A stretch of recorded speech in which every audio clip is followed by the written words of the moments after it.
Joker, Folie à deux, la suite du très fumant et très iconique Joker façon Taxi Driver, qu'on avait décrit, souvenez-vous, comme une publicité stylisée pour la clope de 2 heures qui ne menait pas à grand chose sinon à de belles promesses. Et cette fois bien décidé à faire encore une fois raquer tous les geekos, pulcos, bandeurs de tueurs, trop edgy, trop bressons, qui sortent toujours à la carte du misérabilisme pour justifier leur adoration pour les psychopathes. Ce film s'adresse à eux de prime abord, au risque de ne pas leur plaire, et pas juste parce que ça chante les 3 quarts du temps.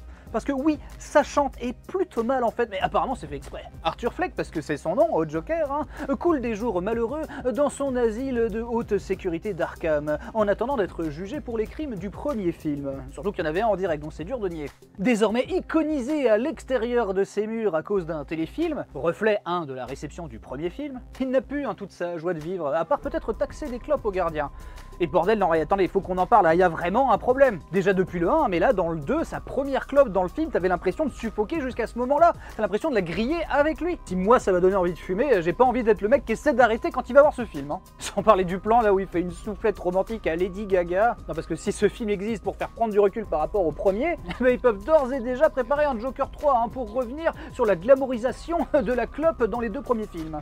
Enter donc Lady Gaga, la fangirl du Joker de la télé, qui va avec son fanboyisme raviver la flamme d'Arthur Fleck de la vraie vie, chacun étant plus ou moins des lulus dans leurs attentes de l'un de l'autre. Ce qui ne manquera pas de leur faire pousser la chansonnette. Et oui, encore une fois, ça chante, attention. Et moi j'adore les comédies musicales, mais ça c'en est pas vraiment une, parce que finalement les numéros musicaux ne font pas avancer le schmilblick. Et soyez prévenus de la voix déraillée des 2 zébulons, qui risque de vous faire un peu grincer des dents et un peu trop souvent. Ici, tout le monde a de la friture sur la voix.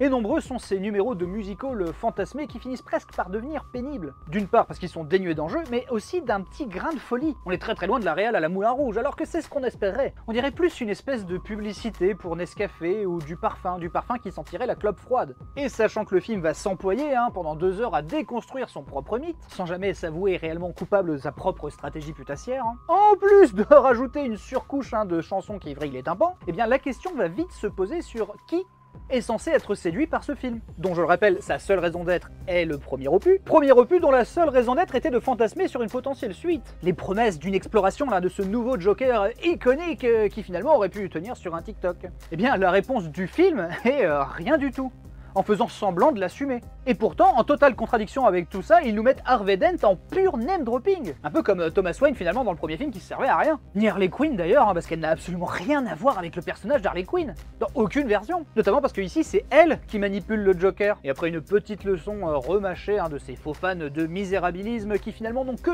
soif d'une espèce de violence dans laquelle ils ne seraient jamais receveurs, le film va même enfoncer le clou, quasiment littéralement, dans un anticlimax que j'imagine très frustrant pour tous les zoomers.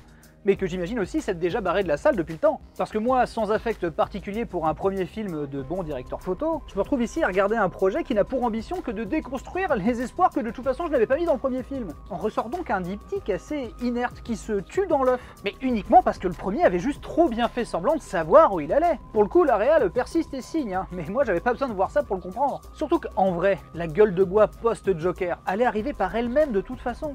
Donc là, j'ai juste l'impression qu'on refait 1 milliard sur nos gueules.